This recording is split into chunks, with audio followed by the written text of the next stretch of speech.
जय जय रघुवीर समर्थ गणेश शारदा चैव सद्गुरु सज्जनस्तथा आराध्य दैवतं गुह्यं सर्वं मे रघुनन्दनः आदिनारायणं विष्णुं ब्रह्माणं च वसिष्ठं श्रीरामं मारुतिं वन्दे रामदासं च श्रीधरम् कर्मोपासनज्ञान विवेक वैराग्यदायिने राम हनुमद्रूपाय रामदासाय वै नमः।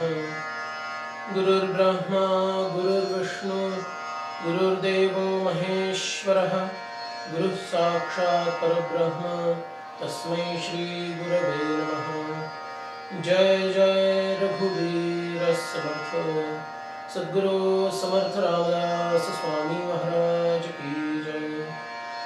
तुम्ही श्रोते जगदीश मूर्ती तेथे माझी वित्पत्ती किती बुद्धिहीन अल्पमती सलगी करीतो श्रीराम। जय जय रघुवीर समर्थ। ओम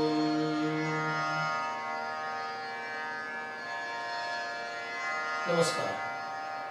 श्री समर्थ सेवा मंडळ सज्जनगड यांच्या वतीने सर्व श्रोत्यांना सादर जय रघुवीर। आपण मागील प्रवचनामध्ये श्री सद्गुरूंच्या दोन विशेष लक्षणांचा विचार केला। पैकी एक लक्षण चिंतांचं वहन करणं आणि दुसरं लक्षण आपत्तींपासून रक्षण करणं। सर्व चिंता बहिर्गृह सर्वापन निवारक असं ते सूत्र आहे। आणि ते पाहताना आपण सद्गुरू देहात नसताना सुद्धा म्हणजे देहत्याग झाल्यानंतर सुद्धा शिष्याचं रक्षण कसं करतात, त्याच्या चिंतांचं वहन ते स्वतः कसं करतात हे पाहिलं।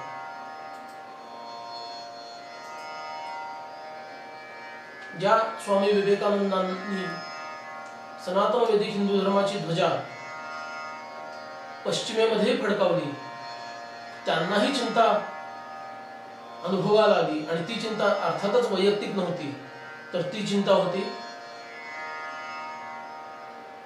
माझ्या धर्माचं, राष्ट्राचं, माझ्या देशबांधवांचं रक्षण कसं होईल आणि मी त्याच्यात सहयोगी कसा होऊ शकेल। आणि तो सहयोग त्यांच्या व्याख्यानांच्या माध्यमातून त्यांना करायचा होता।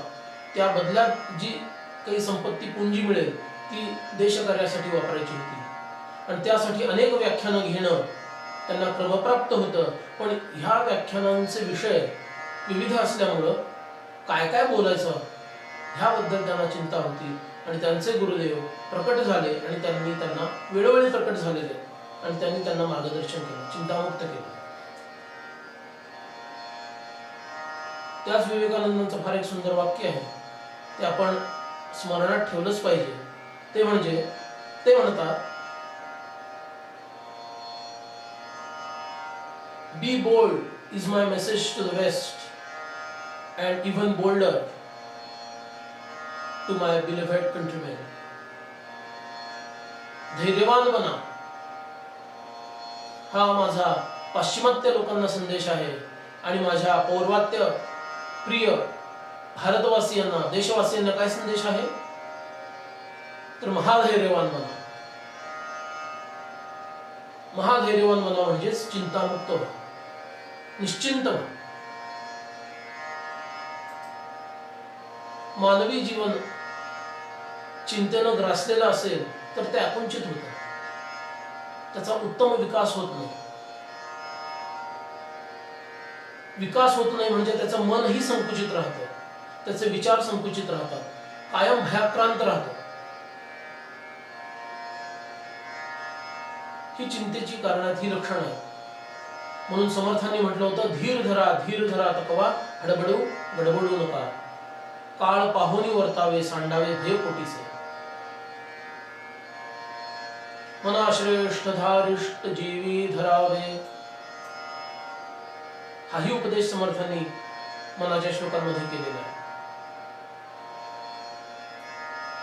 हे धैर्य धारण करणं हे सर्वसामान्यांना जमत नाही. ते कायम चिंताग्रस्त असतात. म्हणून सद्गुरुदेव त्यांच्या चिंता हलक्या करतात. दोन पद्धती आहेत. खूपच एखादा व्यक्ती हा दुर्बल असेल तर त्याचा भार कमी केला म्हणजे तो 2 पावलं पुढे जातो. पण असा एक व्यक्ती असू शकते, एखादी व्यक्ती अशी असू शकते की जिच्यावरती भार आहे, पण त्या व्यक्तीला जर प्रोत्साहन दिलं की नाही तू करू शकतेस, अगदीच काही झालं तर मी तुझ्या पाठीशी आहे, चिंता करू नकोस, मी तुझ्या बरोबर आहे, असं जर प्रोत्साहन दिलं तर ती व्यक्ती त्या पाठबळाच्या जोरावर भार वहन करून पुढे जाऊ शकते. म्हणजे ती काय होते, अधिक बलवती होते. सद्गुरू याचं तारतम्य सांभाळतात. कुणाचा भार हलका करायचा म्हणजे चिंतेचा, आणि कुणाचा हलका न करता मी तुझ्या बरोबर आहे, चल पुढं, काही झालं तर मी पाहतो, असं म्हणतात. एक उदाहरण सांगतो. एक उत्तम साधक ध्यान अवस्थेमध्ये असताना त्याला काही दर्शन होत असत.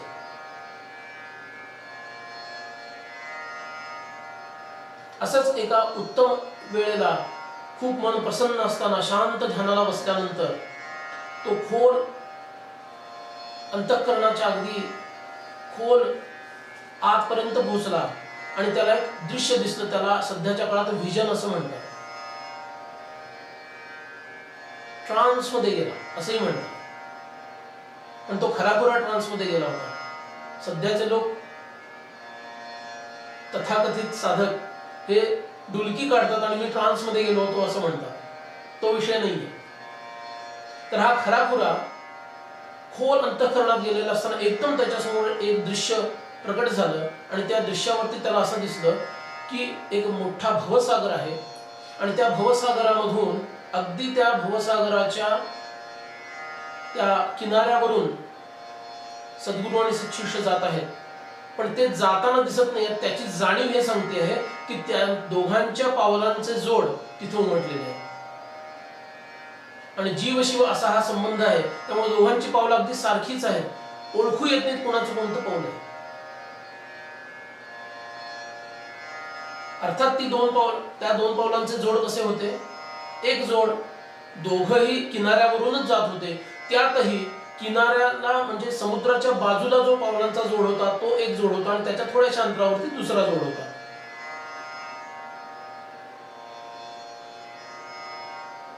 आणि असं दिसतं की काही ठिकाणी तो जो पलीकडचा जोड आहे त्याचे ठसे काही उमटलेले दिसत नाहीये पावलांचे मध्ये मध्ये.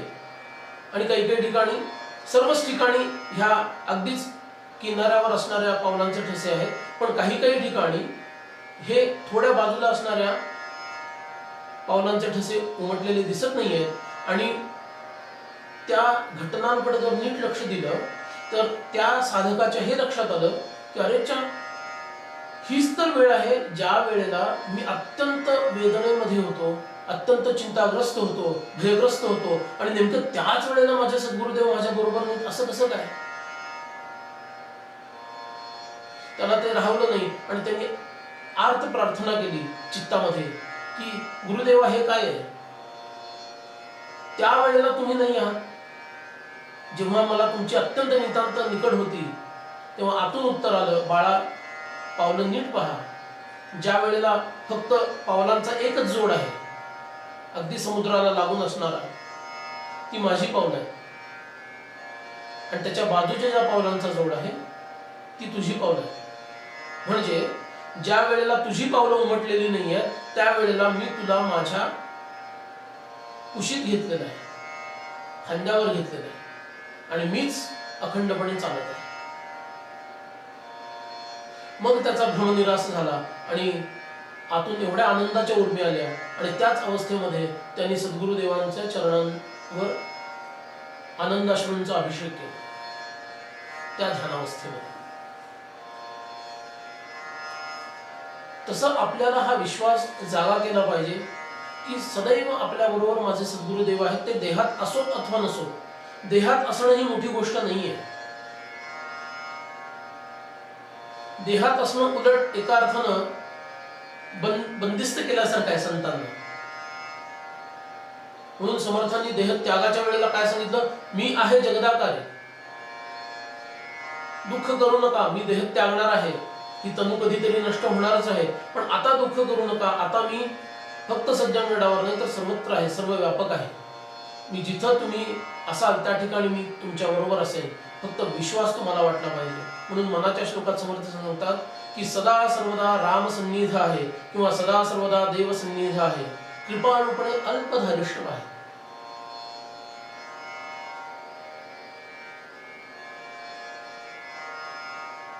चिंतामग्नता आपण श्रीमद आचार्यांच्या त्या काव्यात पाहिलेलं होतं की वृद्ध मनुष्य अत्यंत चिंतामग्न असतो.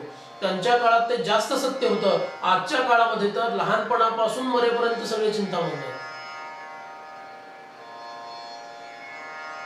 अगदी लहान मुलाला जसे परीक्षेमध्ये चिंता असतात हे आपण पाहिलंय, अगदी तो मरेपर्यंत चिंतामग्नच आहे. आपण जे आहोत ते जर गुरुभक्ती परायण असू आणि आपण जर चिंतामग्न असू तर आमच्या गुरुदेवांना किती वाईट वाटेल ह्याचा आपण विचार नाही करायला हवा.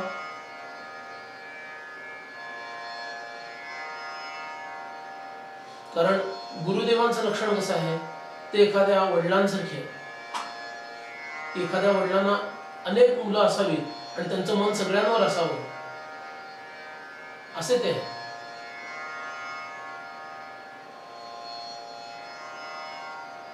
दुसऱ्याचं दुःख त्यांना दुखवतं, दुसऱ्याच्या दुःखे दुखावे, दुसऱ्याच्या सुखे सुखी व्हावे, सर्वही सुखी असावे ऐशी, अवघेची सुखी असावे ऐशी वासना. उदंड मुले नानापरी, वडिलांचे मन अवघ्यावरी, अवघ्यांची चिंता वाही तो महापुरुष. सगळ्यांची चिंता ते वहन करतात, हा विश्वास आपल्याला असला पाहिजे. आणि त्या निमित्तानं मी मुद्दा सांगितला होता,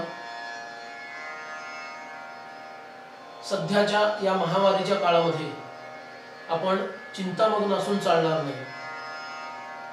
काही शंका येण्याची शक्यता आहे, म्हणून त्याचं निराकरण करण्याच्या दृष्टीने मी हे 2-4 मुद्दे सांगतोय. मागच्या प्रवचनामध्ये जे आपण पाहिलं की याच्यात म्हटलं होतं की देवाने जर ठरवलं की एखादी व्यक्ती मरावी तर कितीही उपाय केले तरी ती मरणारच आहे, आणि त्याने जर ठरवलं की ही व्यक्ती जगावी तर त्याच्या विरोधात कोणीही जरी आडवं आलं तरीही ती जगणारच आहे. ह्या भावातून जर आपण जीवन जगलो तर दैववादी होतो की काय असं कदाचित वाटेल. आणि एखाद्या रामदास भक्ताने, रामदासी व्यक्तीने हे सांगावं अशी लोकांना शंका येईल. म्हणून त्याबद्दल थोडक्यात आपल्याला काही सांगण्याची इच्छा आहे.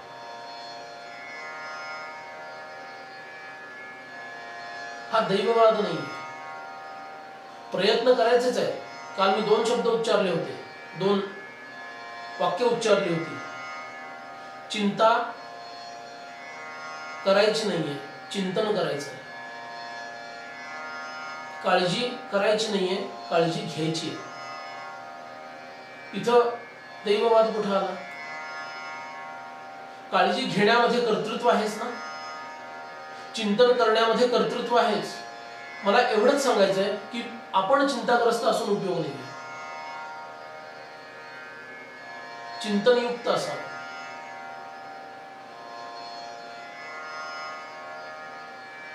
सद्गुरुदेवांवर जर आपण विश्वास ठेवला तर ते आपलं रक्षण करतील. हा विषय अगदी पक्का आपण हृदयात बांधून ठेवला पाहिजे. हे सांगण्यासाठी मी हे निवेदन करतो. अनेक पद्धतीने गुरुदेव आपलं रक्षण करतात, याच्यावर आपला विश्वास हवा. आणि त्यासाठी मी उदाहरण दिलं होतं की भगवंतावर अभिषेक केला, त्याची स्तुती केली तर त्याची जी मारक शक्ती आहे तो स्वतः शांत झाल्यामुळं मारक शक्ती सुद्धा शांत होतात. आपलं सामर्थ्य अगदी कमी असेल तर किमान आपल्या घरापुरतं तरी आपण हे रक्षण करू शकतो. म्हणून आपण भीमरूपी सारखी स्तोत्र, रामरक्षेसारखी स्तोत्र, श्लोक हे म्हटले पाहिजे की जेणेकरून आपण निर्भय राहू. आपदामपहर्तारं दातारं सर्वसंपदां लोकाभिरामं श्रीरामं भूयो भूयो नमाम्यहम्. भर्जनं भवबीजानां अर्जनं सुखसंपदां तर्जनं यमदूतानां राम रामेति गर्जनं. यमदूतांना काय आहे, तो भय दाखवतोय. तर्जनं यमदूतांना, यमदूत चळाचळा कापतात, राम राम असे गर्जना झाली तर. हा विश्वास आपल्याला असला पाहिजे. भगवान शंकरांनीच हा उपदेश केला, ते तर जगद्गुरु आहे. त्यामुळं जगद्गुरूंनी जी रामरक्षा शिकवली त्या सद्गुरु तत्वाचं चिंतन, त्या सद्गुरु तत्वावर अविश्वास दाखवल्यासारखं होईल जर मी रामरक्षा म्हणून सुद्धा मला चिंता वाटत असेल तर.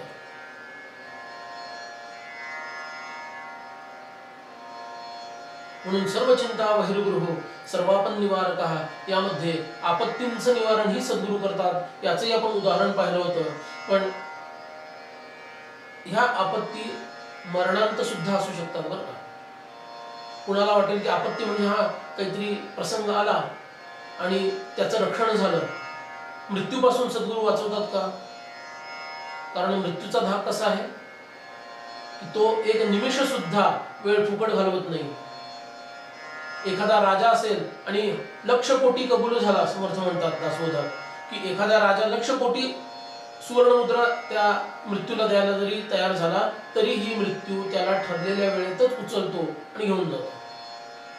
असा जो मृत्यू आहे त्याच्यापासूनही रक्षण सद्गुरुदेव करतात. याचे एखाद दुसरं उदाहरण आपण पाहू, जेणेकरून आपल्याला सद्गुरु तत्वावर व ते देहात असोत अथवा नसोत अगदी दृढ श्रद्धा निर्माण होण्यास मदत होईल.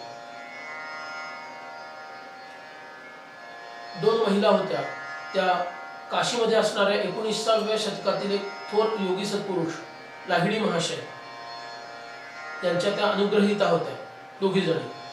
आणि त्यांचा दुपारचा वेळ असा होता म्हणजे त्या घालवत असत एका कक्षामध्ये एका खोलीत बसून मेजावरती एक पुस्तक ठेवलं जायचं आध्यात्मिक आणि त्याचं वाचन करायचं. आणि त्या मेजाच्या वरती भिंतीला लागून लाहिडी महाशयांचं एक सुंदर छायाचित्र होतं आणि त्या त्यांना सद्गुरू मानत असत. आणि त्याच भिंतीला लागून मोठ्या 2 खिडक्या होत्या आणि जोराचा वारा सुटला, गर्जना गडगडाट सुरू झाला आकाशामध्ये. त्यांचं भान नाहीये, दोघी वाचन करतायत, चिंतन करतायत आणि एकदम असं लख्ख प्रकाश पडला आणि एक विजेचा लोळ त्यांच्या दिशेने आला. हा अत्यंत कमी कालावधीमध्ये पोहोचतो बरं का पृथ्वीवर. पण त्यांना असं जाणवलं आतून की हा विजेचा लोळ आपल्याच अंगावर पडणार आहे आणि म्हणून त्यांनी आर्तनाद केला आतून आणि त्या छायाचित्राकडे बघितलं, त्या प्रतिमेकडे, आणि आमचं रक्षण करा असं त्या ओरडल्या. आणि त्यांना स्पष्ट दिसलं की त्या विजेचा जो लोळ त्यांच्या दिशेने येत होता त्याची दिशा बदलली किंचितशी आणि त्या घराच्या दुसऱ्या कोपऱ्यात असणाऱ्या एका कपाटावरती वीज जाऊन कोसळली आणि राख रांगोळी त्या कपाटाची झाली.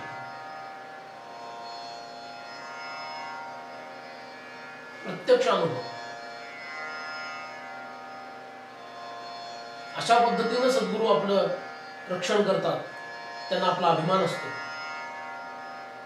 नुपेक्षिकदा राम दासाभिमानी, नुपेक्षिकदा देव भक्ताभिमानी. राम काय देव काय यांच्याशी सद्गुरू तादात्म्य स्वरूपातच असतात. त्यामुळे सद्गुरूंनाही आपल्या शिष्यांचा अत्यंत अभिमान असतो. आपण असं म्हणू शकतो की नुपेक्षी सद्गुरू शिष्याभिमानी. पण तो सद्गुरू हा सद्गुरू असला पाहिजे आणि शिष्य हा सत्शिष्य असला पाहिजे. श्री क्षेत्र सज्जनगडावरती समर्थ रामदास स्वामी आणि पाटगावचे मौनी बाबा हे दोघं जण बुद्धिबळाचा डाव खेळत होते. एका कोणातरी आणून दिला होता समर्थांना. त्याचा मान राखायचा म्हणून समर्थांनी तो ठेवून घेतला आणि मौनी बाबा सज्जनगडावर आले होते. त्या दोघांचा खेळ सुरू झाला. तर दोघेही महापुरुष आहेत, कोण कोणाला हार जाणार. सुरुवातीला निर्बळी खेळ झाला आणि नंतर बळींचा खेळ सुरू झाला.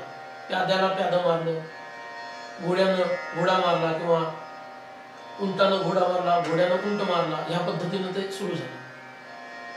आणि प्रत्येक वेळेला तो दीर्घकाळ खेळ चालल्यामुळं ते काहीतरी खून ठेवायचे आणि आपापल्या निकाला निघून जायचे. 7 दिवसाचा खेळ चालला आणि काही निकाल लागेना. दोघांनाही एक एक गुण, आजच्या भाषेत म्हणायचं तर. पण अचानक तो खेळ चालू असताना एक ब्रह्मयोगी तिथे प्रगट झाले आणि ते ब्रह्मयोगी म्हणाले, तुम्ही दोघं इथं खेळाचा आनंद लुटत आहात आणि तुमचा भक्त तिथं समुद्रामध्ये त्याचं जहाज बुडत आहे, त्याचं रक्षण करणार नाही का? समर्थांनी डोळे बंद केले आणि आपल्या दिव्य दृष्टीनं पाहिलं की एक व्यापारी, मोठा सौदागर, की जो त्यांना शरण गेला होता. त्या व्यापाऱ्यांनी सुरुवातीला समर्थांचा अपमान केला होता, कारण समर्थ त्यावेळेला उन्मत्त दशेमध्ये होते. पिसाट रामदास अशी काही वचन आहेत समर्थांची, असे काही पद आहेत. त्याच्यात समर्थांनी स्वतःची वृत्ती कशी, पिसाट म्हणजे काय, वेड लागल्यासारखी, म्हणजे ब्रह्माचं वेड लागल्यासारखी, रामरायाचं वेड लागल्यासारखी, असा उल्लेख आहे. अशा एका अवस्थेमध्ये समर्थ त्याच्या वाड्यावर गेलेले असताना त्यांनी त्यांना हकलून दिलं. पण समर्थांचा पाय तिथंच पडलेल्या एखाद लोखंडी नालेवर पडला. घोड्यातला पायात जी नाल मारतात त्याच्यावर पडला आणि त्याचं सोनं झाल्याचं त्या व्यापाऱ्याला दुसऱ्या दिवशी कळलं. आणि काल जो रात्री येऊन गेला होता तो कोणी सामान्य मनुष्य नाही, कोणी वेडा नव्हता, तर एक थोर सत्पुरुष होता हे त्याच्या लक्षात आलं.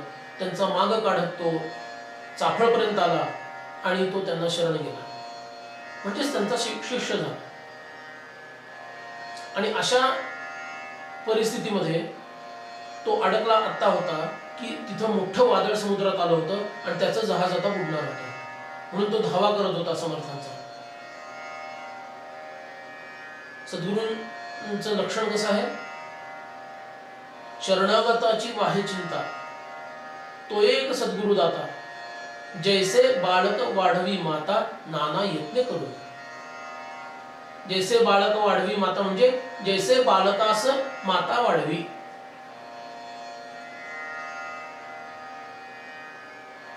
मुलाचं सर्वतोपरी रक्षण आई ते लहान बाळ असताना करत असते, त्याप्रमाणे सद्गुरू सर्वतोपरी रक्षण त्या शिष्याचं करत असतात. तो ब्रह्मयोगी का बरं प्रकट झाला तिथं? कारण सद्गुरु तत्व असं आहे की ते सर्व व्यापक आहे. त्यामुळे त्यांचं कार्य हे देवी देवतांना आणि सिद्ध योग्यांनाही करावं लागतं. म्हणून त्या स्थितीमध्ये त्याच्या आर्तनाद समर्थांपर्यंत पोहोचवण्याची सेवा एका अर्थानं त्या ब्रह्मयोग्यानं केली. आणि समर्थ मौनी बाबांना म्हणाले की मौनी बाबा जरा बघा काय प्रकरण आहे, त्याचं रक्षण करा. समर्थांची इच्छा लक्षात घेऊन मौनी बाबा तत्काळ अदृश्य झाले. पण समर्थही थांबले नाही आणि तेही त्यांच्या मागोमाग त्या समुद्र तीरावर पोहोचले. हे सूक्ष्म रूपाने जातात वायुवेगाने आणि तिथं मात्र भीमस्वरूप प्रगट केलं आणि त्याचं जहाज हे किनाऱ्याला लागलं आणि ते पुन्हा त्याच रूपात परत आले. त्यावेळेला मौनी बाबांचं सगळं मुख हे लाल बुंद झालं होतं आणि समर्थांचं सगळं हे जे वस्त्र आहे त्याच्यावर क्षार जलाने ते भिजलं होतं आणि त्याच्यावर मिठाचे डाग दिसत होते. सगळ्यांना कळलं नाही हे काय आहे. समर्थ म्हणाले की कळेल काही दिवसांनी. आणि असा तो मग आपलं रक्षण केला गेलेला असा तो सौदागर काही दिवसांनी अमूल्य रत्न घेऊन सज्जनगडावर आला आणि समर्थांच्या चरणी त्यांनी ती निवेदित केली आणि म्हणाला की तुमच्यामुळे माझं रक्षण झालंय, हे मी तुम्हाला अर्पण करतो. समर्थ म्हणाले, अरे आम्ही बैरागी लोक, आम्हाला या धनसंपत्तीशी काय कर्तव्य आहे, तूच पात्रापात्र अशा लोकांचा विचार कर आणि योग्य लोकांना त्याचं दान कर, गोरगरिबांना त्याचा लाभ होऊ दे. सांगण्याचा उद्देश असा की अशा नानाविध पद्धतीनं चिंता, क्लेश, दुःख, आपदा, अगदी मृत्यूवर मात करून सद्गुरू आपल्या सच्चिष्टांचं रक्षण करतात. आता सद्गुरूंची लक्षणं काय आहेत ही आपण पुढील प्रवचनांमधून पाहणार आहोत. आतापर्यंत जे काही पाहिलं ते याचसाठी पाहिलं की सद्गुरूंबद्दल काहीतरी आपल्या मनामध्ये इच्छा जागृत व्हावी की ते कोण आहेत, त्यांना शरण जाणं कसं लाभदायक आहे. म्हणून एका अर्थानं आपण हा पूर्वार्धच बघितला असं म्हणायला हरकत नाहीये. आता मात्र आपण प्रत्यक्ष शास्त्रांतरी सद्गुरूंच्या बद्दल जी लक्षणं सांगितली आहेत त्या लक्षणांचा विचार करणार आहोत. सर्व श्रोत्यांना विनंती आहे की त्यांनी या श्रुत प्रवचनाचं नित्य दिवसभर चिंतन करावं. पुन्हा आपण पुढल्या प्रवचनामध्ये भेटू. सद्गुरू या विषयावरती त्यांच्या लक्षणांचा आपण विचार करू. तोपर्यंत सर्वांना वंदन करतो. जय जय